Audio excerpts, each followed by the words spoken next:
Hello, welcome back to the channel. My name's Claire, this is the Veg Plot Thickens. In today's video I'm going to be starting some sowings, but in order to do that I need to make this bed bigger. This is destined to be my parsnip bed, and instead of letting them just go deep into the ground and probably bend all over the place, I want to build this up to be the same height as the carrot box next to it. So I've been and cut the wood already, and now it's just a case of assembling it and then tipping some compost in, and away we go. So I'm going to crack on and get that job done first.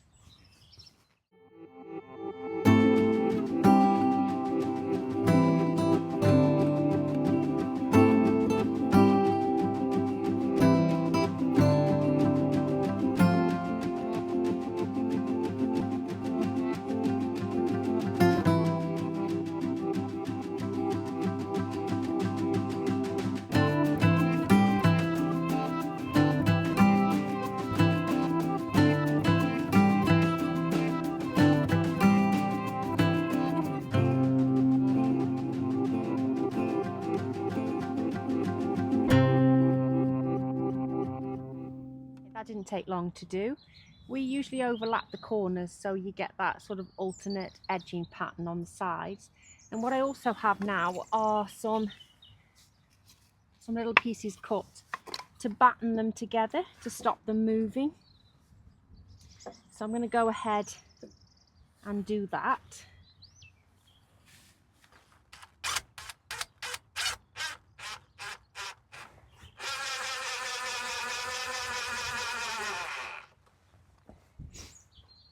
I just put the top one on in a couple of corners.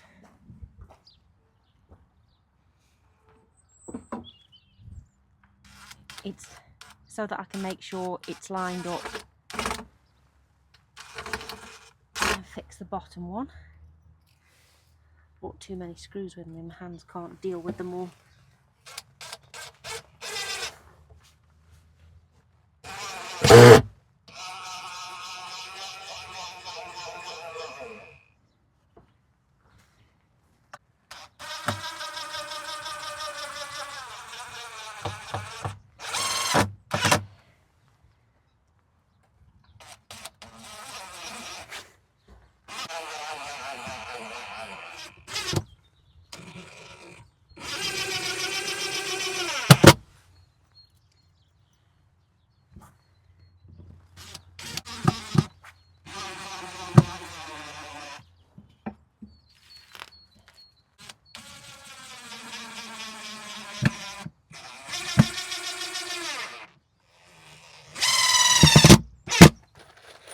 So there we have it, a finished parsnip box. I'm really quite pleased with that. Just need to go and get the soil now to fill it up, and then I can get on with a bit of sowing.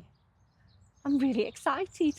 Parsnips. I think when I first started growing last year, parsnips was one of the things that I was quite excited about, and quite sad that I'd obviously missed out on sowing, because I absolutely adore parsnips. So yeah, I needed to give them a good chance of getting some decent parsnips because I love them that much. This box is only 120 by 80 centimetres, so I'm not going to get a huge amount of parsnips in here, but it's a start.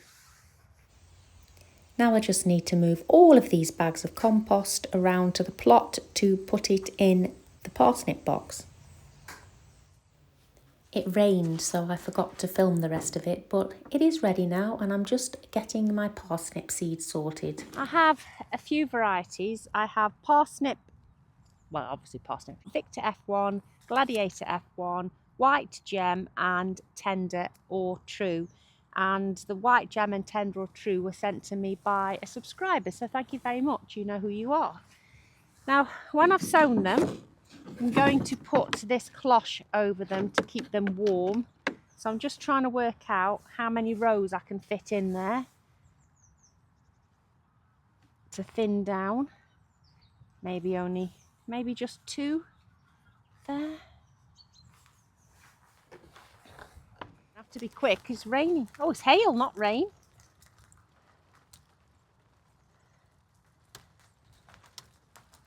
So another row there.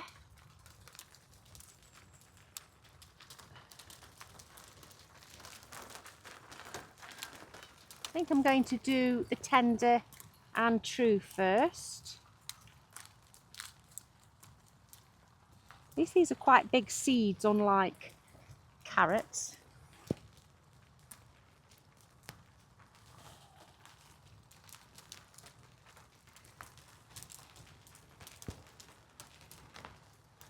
Oh, I'm not stopping now.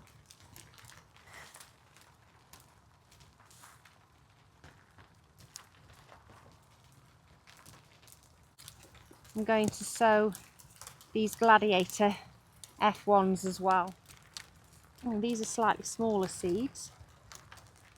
Still big compared to, I don't know why I expected them to be more of the size of a carrot seed. Although I realise parsnips are a lot bigger than are not carrots.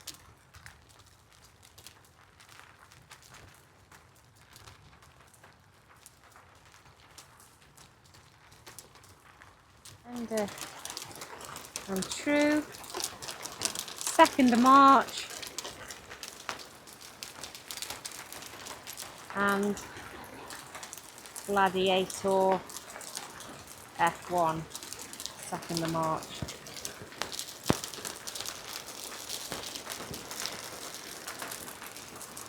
Yeah, this is lovely. This is what gardening's all about.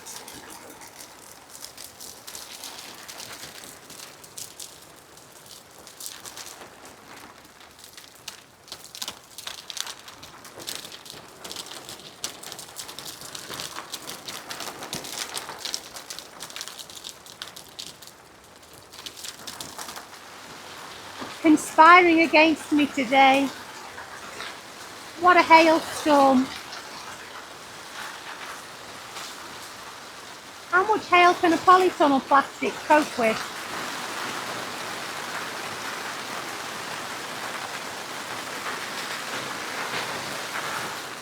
That was sheer madness. I can see the hailstorm going away from us in the distance, but now look. Now the sun's come out.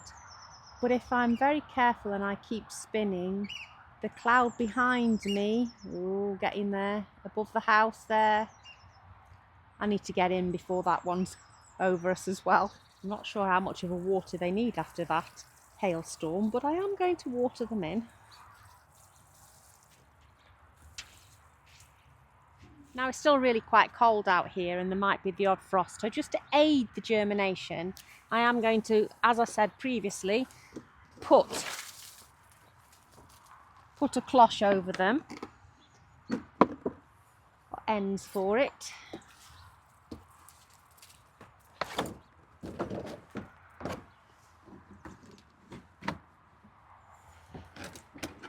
And I made these beds 1.20 m wide, all of my beds 1.20 m wide, because that's how long these cloches are.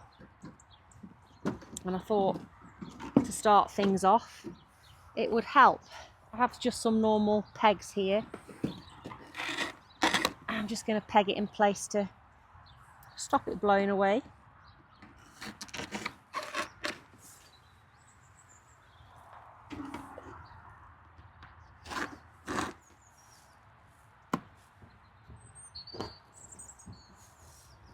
So there we have it, it's in, it's quite secure. I've closed the vents to keep them warm.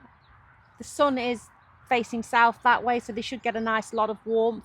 I will sow some more in another few weeks, but I'm just going to give these a go to start with and see what happens. I'm really excited. I absolutely cannot wait to harvest parsnips. Now, I'm not wishing the year away, there's so much to come between time, but seeing these little beauties grow is going to give me so much joy. So let's move into the polytunnel. I'm going to plant in there as well. Right, just going to wet the ground first because the soil is quite dry in the polytunnel where I've not been growing anything for a bit.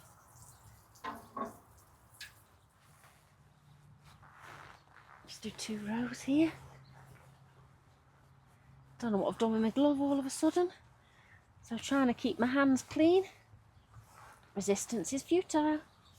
I'm going to be sowing radishes here. I love French breakfast. They are my absolute favourite. Seem to having real issues with getting in seed packets today. Oh, that's way too many. Way too many. So thinly, they say. I can't even put them in the hand thinly, never mind sowing them thinly. Go right to the edge of the bed.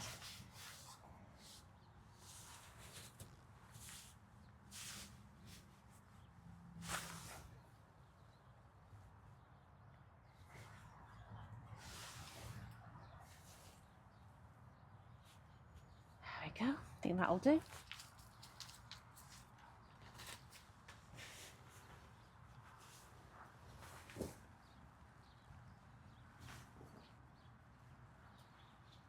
Cover them over, pat them down. I'm going to reuse the old label from before. I've just changed the date, and I'll leave the little gem label there because that'll remind me where the other row is. Oh, squashing carrots here. Then another water.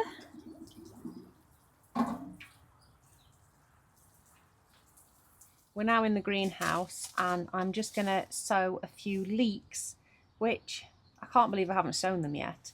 And these are just musselburgh leeks, and I also have some red spring onions to sow. I'm going to sow them in here and then plant them out when the weather warms up a little bit. For this I'm going to use these Hugh Richards seed trays from Container Wise. I'm going to do a whole tray of leeks and then just a few spring onions because I will succession sow these, so I will be doing another 10 shortly, but I'm going to multi-sow them as well, so there'll be quite a few in there. Got my compost in here.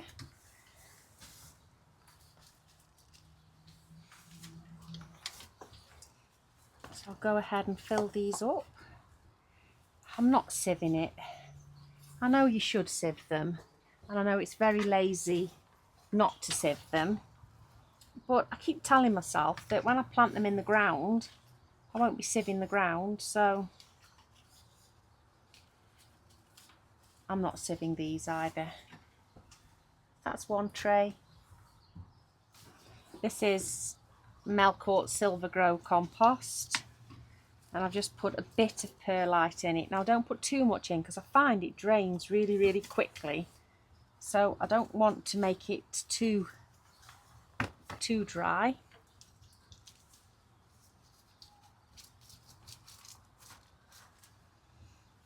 And there's another tray. Right. So I'm going to start with the spring onions.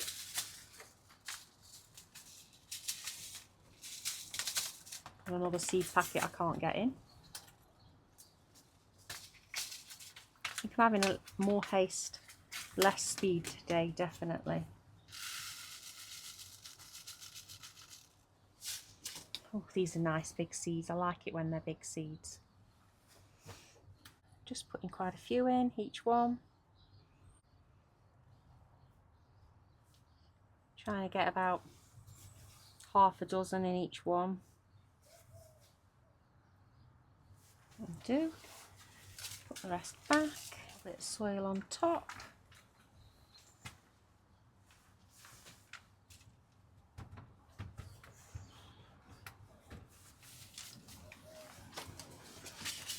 And then I'll make the label. These are called Apache. Again, these are just musselburgh, pretty common leek. They could have been sown January, February. I completely forgot to sow leeks. Probably didn't help that I already had leeks in the ground, so I wasn't thinking about the need for them. But obviously I do need them. I'm going to just try and put a couple in each hole. Although I will say, even though they're fairly big seeds, only getting a couple in each one, it is a little bit tricky.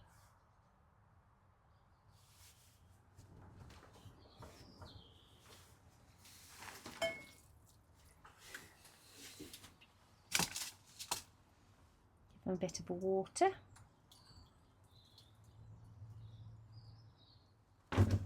Pop them in this seed tray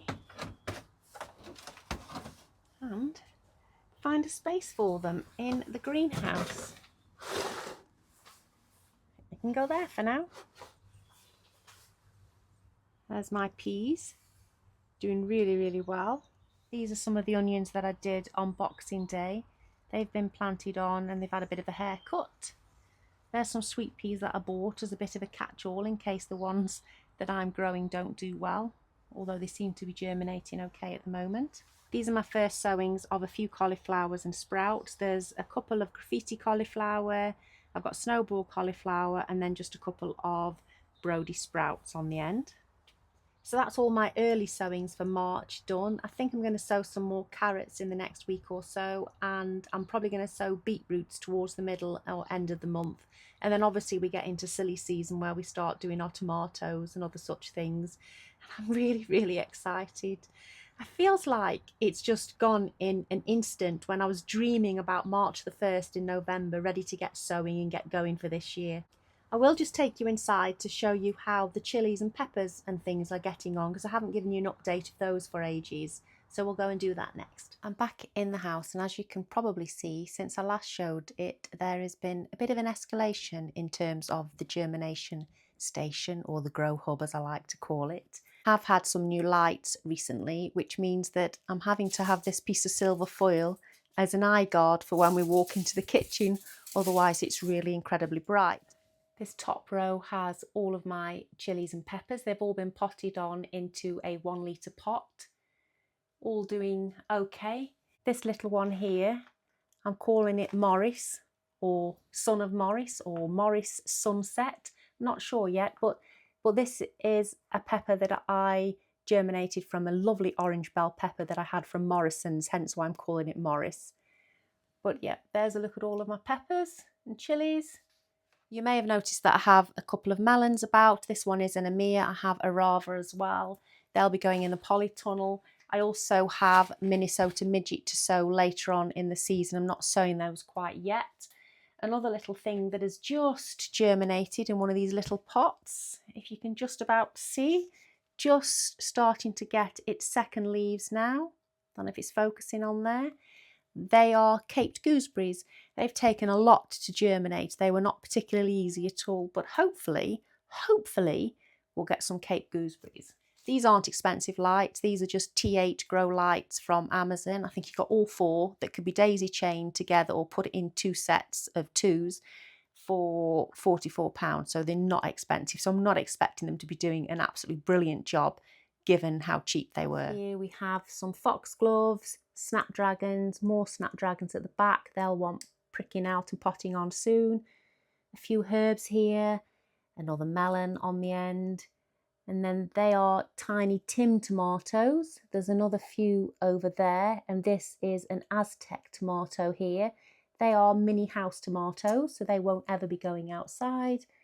A few little plugs that I've bought, Bidens and things there at the back are my celeriacs, which seem to be doing quite well. These are aubergines. I have a couple that are quite big like that. They are both F1 pinstripe aubergine. There's another one of the melons there. This is a red robin house tomato that's been here quite some time now. He's doing okay. And there is one of the several luffas that I have. This is the one that was 3rd to germinate. 4th to germinate is at the back there. They all germinated completely differently, although they were all sown on exactly the same day.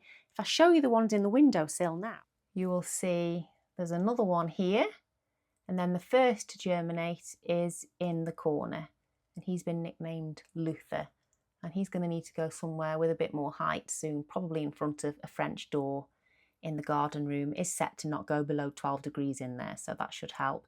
And then on the rest of the windowsill shelf here are spares. So I have a few friends that might be coming to pick up a few chilies and peppers, and I've kept them here. They seem to be doing okay with the light in the windowsill at the moment. Here we have the African marigolds. Under here I've just sown my straw flowers, so I'm not expecting anything with them.